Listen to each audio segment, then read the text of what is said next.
नमस्कार मित्रांनो, तुम्ही जर कधी घृष्णेश्वरला आला असाल तर वाटेमध्येच या घृष्णेश्वरच्या वाटेमध्येच हे असं एक मोठं शिल्प दिसतं डाव्या साईडला.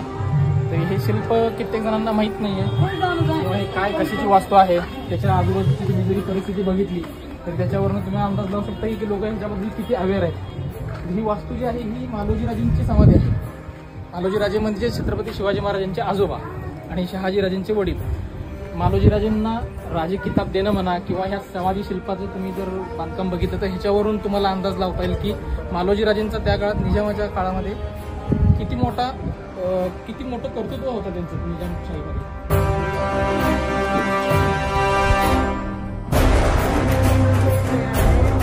15व्या शतकामध्ये हिंदुस्थानामध्ये दोन मोठी राज्य करत होती. एक होतं ते दिल्लीची मोगलशाही आणि दुसरी तर खाली आपल्या दख्खनमध्ये होती ती निजामशाही.